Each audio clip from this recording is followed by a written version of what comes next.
नमस्कार दोस्तों, आप सभी का द डिस्फेयर हब के इस यूट्यूब चैनल पर बहुत-बहुत स्वागत है। हम एनसीईआरटी साइंस सीरीज में जैव प्रक्रम रुधिर के बारे में पढ़ रहे हैं, जहां हमने पिछले क्लास में रक्त के बारे में, रक्त के कार्य और प्लाज्मा के बारे में अध्ययन किया था और आज हम सीरम के बारे में जानेंगे। सीरम क्या है? तो आमतौर पर लोग प्लाज्मा और सीरम को एक ही समझ लेते हैं, लेकिन दोनों में एक बड़ा अंतर होता है। संपूर्ण रक्त सबसे पहले शरीर से खून का सैंपल लिया जाता है। सबसे पहले शरीर से खून का सैंपल लिया जाता है और उसके बाद प्लाज्मा जब इस रक्त को एक मशीन में डालकर तेजी से घुमाया जाता है, तो रक्त कोशिकाएं जो होती हैं वो नीचे बैठ जाती हैं और ऊपर एक हल्के पीले रंग का तरल मिलता है, जिसे हम प्लाज्मा कहते हैं। आगे थक्का जमाने वाले कारक जो होते हैं वो प्रोटीन होते हैं, जैसे फाइब्रोनिनोजन प्रोटीन, सीरम का बनना, और जैसे ही जो हमें मिलता है वो सीरम होता है। तो जब प्लाज्मा में से इन थक्का जमाने वाले कारकों को हटा दिया जाता है, तो बचा हुआ हिस्सा जो होता है वो सीरम कहलाता है। क्या कहलाता है? सीरम। तो सीरम को हम यही कहेंगे कि प्लाज्मा में से रक्त जमाने वाला जो कारक है, कोगुलेंट है, उसे हम हटा दें तो हमें सीरम मिलता है। सीरम का क्या महत्व है? तो इसका उपयोग हम जांच में करते हैं, जांच में उपयोग करते हैं। अस्पतालों में और लैब में होने वाली अधिकतर जो ब्लड टेस्ट की रिपोर्ट्स होती हैं, वो सीरम के माध्यम से ही तैयार की जाती हैं। इसके जरिए शरीर में कोलेस्ट्रॉल, शुगर और विभिन्न हार्मोन टेस्ट की सटीक जांच की जाती है। एंटीबॉडी, सीरम के अंदर भरपूर मात्रा में एंटीबॉडी पाई जाती है, जो बीमारियों से लड़ने में मदद करती है। इसका उपयोग गंभीर बीमारियों के निदान और शरीर के प्रतिरक्षा तंत्र के अध्ययन के लिए किया जाता है। आगे हम देखेंगे मानव रक्त के महत्वपूर्ण तत्व, जिसमें हम जानेंगे हिपैरिन प्रोटीन, जो ब्लड में पाई जाती है, जिसका निर्माण लीवर में होता है। हिपैरिन प्रोटीन जिसका निर्माण लीवर में होता है। इसका जो कार्य है वो शरीर के अंदर धमनियों और शिराओं में रक्त को थक्का जमने से रोकना है। यह एक प्राकृतिक एंटीकोगुलेंट है। हिपैरिन प्रोटीन क्या करती है? शिराओं और धमनियों के अंदर रक्त का थक्का नहीं बनने देती है। आगे हम देखेंगे ब्लड में ग्लूकोज की मात्रा। ब्लड में ग्लूकोज की मात्रा 80 से 100 mg प्रति 100 ml इसकी सामान्य सीमा है। ग्लूकोज यह शरीर को ऊर्जा देने वाला मुख्य शर्करा होता है और इसकी मात्रा बहुत ज़्यादा बढ़ने पर डायबिटीज हो जाती है, शुगर हो जाता है। ग्लूकोज की मात्रा अधिक होगी तो शुगर नामक बीमारी हो जाती है। आगे हम देखेंगे ब्लड में कोलेस्ट्रॉल की मात्रा 180 से 200 mg प्रति 100 ml। यह एक प्रकार का वसा होता है। कोलेस्ट्रॉल एक प्रकार का वसा होता है जो कोशिकाओं के लिए जरूरी है, लेकिन अगर इसकी मात्रा 200 से अधिक हो जाए 200 से अधिक हो जाए तो यह धमनियों में ब्लॉक कर सकता है, जिससे हार्ट अटैक का खतरा बढ़ जाता है। आगे हम देखेंगे ब्लड में यूरिया की मात्रा 17 से 30 mg प्रति 100 ml। यूरिया हमारे शरीर का एक अपशिष्ट पदार्थ है, जिसे किडनी छानकर यूरिन के रास्ते बाहर निकालती है। ब्लड में इसकी मात्रा बढ़ना इस बात का संकेत हो जाता है कि किडनी हमारी जो है वो सही से काम नहीं कर रही है, सही से काम नहीं कर रही है, सही से काम नहीं कर रही है। आगे हम देखेंगे रक्त कणिकाएं, ब्लड कार्पोसेल्स के बारे में, जिसकी मात्रा ब्लड में 45% होती है, जबकि प्लाज्मा की मात्रा 55%। ब्लड कार्पोसेल्स में ये 3 प्रकार की होती हैं: लाल रक्त कणिकाएं आरबीसी, श्वेत रक्त कणिकाएं डब्ल्यूबीसी और प्लेटलेट्स। लाल रक्त कणिकाएं ये कुल 99% होती हैं ब्लड कार्पोसेल्स का, और आरबीसी को हम एरिथ्रोसाइट्स कहते हैं, जिसका कार्य होता है ऑक्सीजन का परिवहन करना। श्वेत रक्त कणिकाएं और प्लेटलेट्स दोनों मिलाकर रक्त का ब्लड कार्पोसेल्स का 1% होता है, और श्वेत रक्त कणिकाओं को ल्यूकोसाइट्स कहते हैं। इनका कार्य होता है रोगों से सुरक्षा करना। इसे शरीर का सैनिक भी कहा जाता है। प्लेटलेट्स इसका वैज्ञानिक नाम होता है थ्रोम्बोसाइट्स, और यह ब्लड में रक्त का थक्का नहीं जमने देता है। आगे हम पढ़ेंगे लाल रक्त कणिका के बारे में, आरबीसी के बारे में। रेड ब्लड कार्पोसेल्स या रेड ब्लड सेल्स बोलते हैं। इसका नाम होता है वैज्ञानिक नाम एरिथ्रोसाइट्स, जिसे लाल रुधिर कणिका भी कहते हैं। आरबीसी में आरबीसी जो होता है वो कशेरुक प्राणियों में पाई जाती है। इसका निर्माण भ्रूण अवस्था में यकृत और प्लीहा में होता है, जबकि जन्म के बाद इसका निर्माण लाल अस्थिमज्जा में होता है।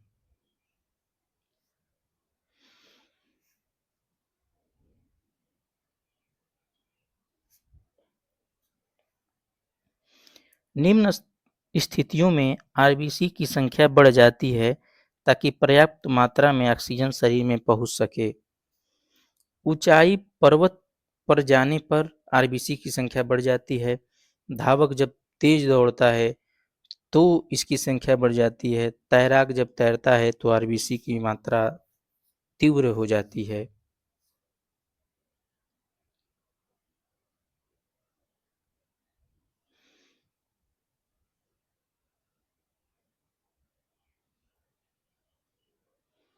आरबीसी की संख्या पुरुषों में 50 से 55 लाख या 5 से 5.5 मिलियन होती है, जबकि महिलाओं में 40 से 45 लाख प्रति एमएमक्यू या 4 से 4.5 मिलियन होती है। आरबीसी की गणना जो होती है वो हीमोसाइटोमीटर से होती है। यह एक प्रकार का मापन यंत्र होता है जिससे आरबीसी की गणना होती है, जिसको माइक्रोस्कोप से गणना किया जाता है। इसमें रक्त कोशिकाओं का विश्लेषण किया जाता है। तो पुरुषों में 5 से 5.5 मिलियन आरबीसी, जबकि महिलाओं में 4 से 4.5 मिलियन आरबीसी की मात्रा पाई जाती है। आरबीसी के आकार के बारे में जानेंगे। सबसे बड़ी आरबीसी उभयचर मेढक में होती है, जिसका नाम होता है एम्फियोमा मेढक, जिसमें आरबीसी का आकार 80 माइक्रोन का होता है। और सबसे बड़ी आरबीसी स्तनधारियों में अफ्रीकन हाथी की होती है, जिसका आकार 8 से 10 माइक्रोन होता है। सबसे छोटी आरबीसी कस्तूरी हिरण की होती है, जिसका आकार 2.5 माइक्रोन होता है। मनुष्य की आरबीसी का आकार लगभग 7.5 माइक्रोन होता है। मनुष्य की आरबीसी केंद्रक विहीन होती है। स्तनधारियों में आरबीसी जैसे मनुष्य में परिपक्व अवस्था में केंद्रक नहीं होता। तो सबसे बड़ी आरबीसी एम्फियोमा मेढक, स्तनधारियों में सबसे बड़ी आरबीसी अफ्रीकन हाथी में पाई जाती है, और सबसे छोटी आरबीसी कस्तूरी हिरण में पाई जाती है। मनुष्य की आरबीसी का आकार लगभग 7.5 माइक्रोन होता है, और मनुष्य की आरबीसी केंद्रक विहीन होती है।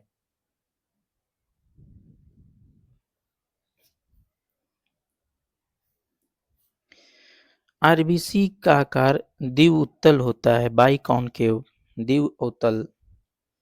सामान्यतः स्तनधारियों की आरबीसी में केंद्रक नहीं होता, लेकिन ऊंट और लामा की आरबीसी में केंद्रक होता है। ये अपवाद होते हैं। आरबीसी का जीवन चक्र एवं भक्षण। मृत आरबीसी का भक्षण प्लीहा में होता है, जिसे आरबीसी का कब्रिस्तान भी कहा जाता है। और लीवर में स्थित कुप्फर कोशिकाएं मृत आरबीसी का भक्षण करती हैं। आरबीसी का जीवन काल 90 से 120 दिन होता है।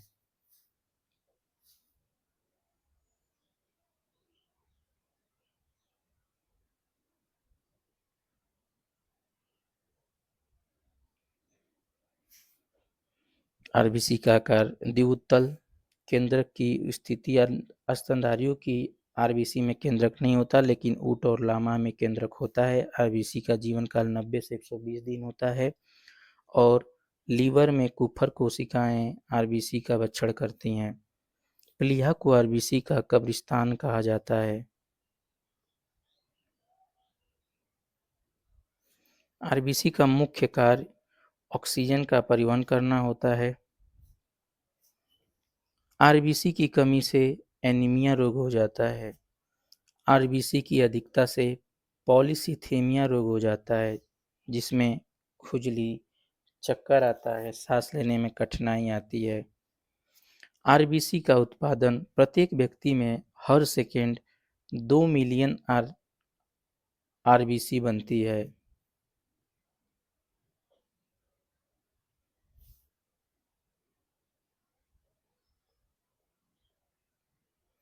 अब हम देखेंगे डब्ल्यूबीसी के बारे में।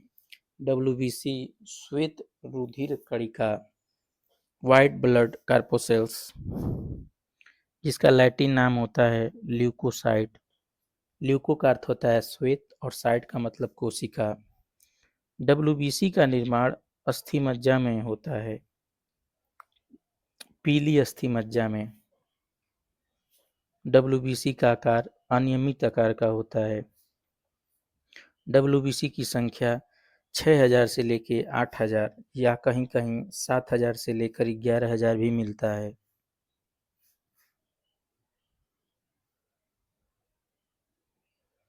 डब्ल्यूबीसी दो प्रकार की होती है। एक होती है कणिकामयी और एक होती है कणिका रहित। कणिकामय को ग्रेन्युलोसाइट बोलते हैं, जबकि कणिका रहित को एग्न्युलोसाइट बोलते हैं। ग्रेन्युलोसाइट में न्यूट्रोफिल्स आती है, न्यूट्रोफिल्स, बेसोफिल्स, इसनियोफिल्स, जबकि एग्न्युलोसाइट में मोनोसाइट, लिम्फोसाइट आती हैं। आगे हम देखेंगे श्वेत रक्त कणिका के बारे में। डब्ल्यूबीसी का जीवन काल 2 से 4 दिन का होता है। कहीं कहीं किताबों में एनसीईआरटी में दिया है कि डब्ल्यूबीसी का जीवन काल कुछ घंटों से लेकर कई वर्षों तक का होता है। डब्ल्यूबीसी का मुख्य कार्य मानव शरीर के अंदर रोग प्रतिरोधक क्षमता पैदा करना होता है या जीवाणुओं का भक्षण करती है। इसे मानव शरीर का सुरक्षा कर्मी भी कहते हैं। मृत आरबीसी का भक्षण प्लीहा या तिल्ली में होता है।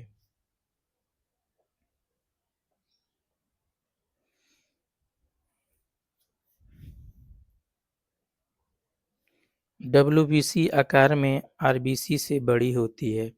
डब्ल्यूबीसी में केंद्रक पाया जाता है पिंड के रूप में। डब्ल्यूबीसी का एक महत्वपूर्ण लक्षण अमीबीय गति होता है। सर्वाधिक मात्रा में पाई जाने वाली डब्ल्यूबीसी न्यूट्रोफिल्स, सबसे कम मात्रा में पाई जाने वाली डब्ल्यूबीसी बेसोफिल्स। आकार में सबसे बड़ी डब्ल्यूबीसी मोनोसाइट, जिसका आकार 12 से 15 माइक्रोन होता है, माइक्रोमीटर।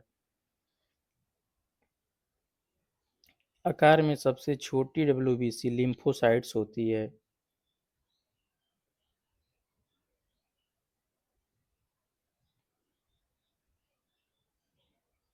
एड्स के एचआईवी वायरस से प्रभावित डब्ल्यूबीसी लिम्फोसाइट्स होती है।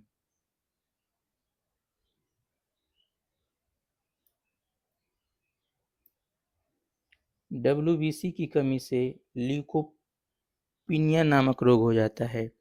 डब्ल्यूबीसी की अधिकता से ल्यूकोसाइटोसिस नामक रोग हो जाता है। जब ब्लड में डब्ल्यूबीसी की मात्रा बहुत अधिक हो जाती है तो ल्यूकेमिया, ब्लड कैंसर हो जाता है। आरबीसी और डब्ल्यूबीसी का अनुपात 600 अनुपात 1 होता है। आरबीसी और डब्ल्यूबीसी का अनुपात 600:1 होता है।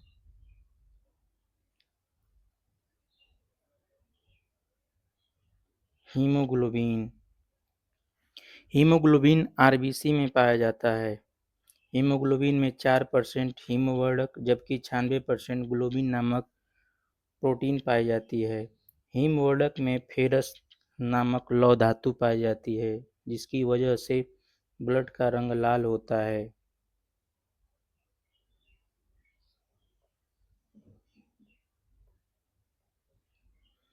पुरुषों में हीमोग्लोबिन की मात्रा 14 से 16 ग्राम प्रति डेसीलीटर होता है, जबकि महिलाओं में यह 12 से 14 ग्राम प्रति डेसीलीटर होता है।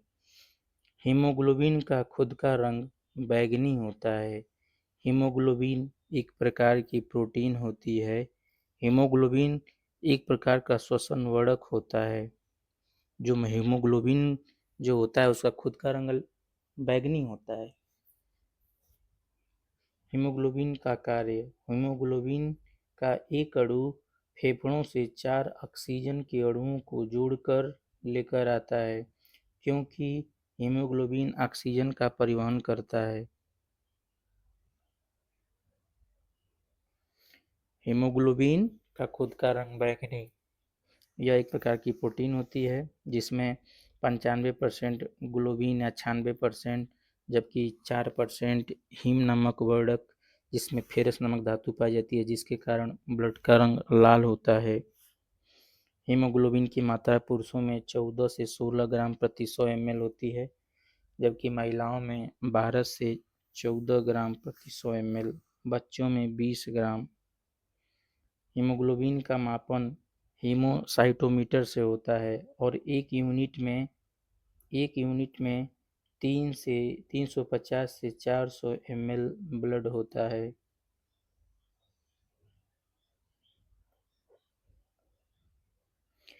हीमोग्लोबिन की वजह रक्त का रंग लाल होता है।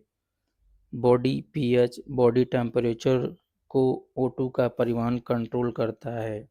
हीमोग्लोबिन बॉडी का पीएच मान, बॉडी का टेम्परेचर और ऑक्सीजन का परिवहन कंट्रोल करता है। RBC is the smallest blood of cell. RBC the main cells of blood. RBC जो होती है वो ब्लड सेल का सबसे छोटी यूनिट होती है। हीमोग्लोबिन के निर्माण में फोलिक एसिड व विटामिन B12 भाग लेते हैं।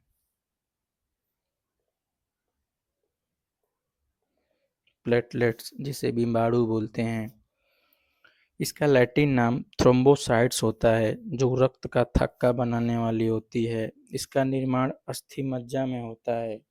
प्लेटलेट्स बनाने की प्रक्रिया थ्रोम्बोपोइसिस कहलाती है। इसकी संख्या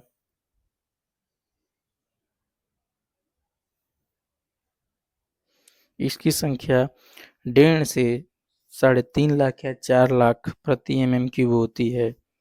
यह आकार में सबसे छोटी होती है, जो 2 से 4 माइक्रोमीटर की होती है। इसका जीवन काल लगभग 8 से 10 दिन होता है। इसका कार्य चोट लगने पर रक्त का थक्का बनाने में सहायता करता है। प्लेटलेट्स, इसकी आकृति सूक्ष्म, रंगहीन, केंद्रक विहीन गोलाकार होती है। अगर बात करें आरबीसी, डब्ल्यूबीसी और प्लेटलेट्स के अनुपात की, तो 600:1:40 होता है। आकार में सबसे बड़ी डब्ल्यूबीसी होती है, जबकि संख्या में सबसे बड़ी आरबीसी होती है। आकार में सबसे छोटा प्लेटलेट्स होता है, जबकि संख्या में सबसे छोटा डब्ल्यूबीसी होता है। तो ये थे आरबीसी, डब्ल्यूबीसी और प्लेटलेट्स के बारे में। तो आज के लिए इतना ही। मिलते हैं नेक्स्ट क्लास में, जहां हम पढ़ेंगे ब्लड ग्रुप के बारे में, आरएच फैक्टर के बारे में और तमाम बहुत सारे ब्लड ग्रुपों के बारे में। तो आज के लिए इतना ही। मिलते हैं नेक्स्ट क्लास में, तब तक के लिए जय हिंद।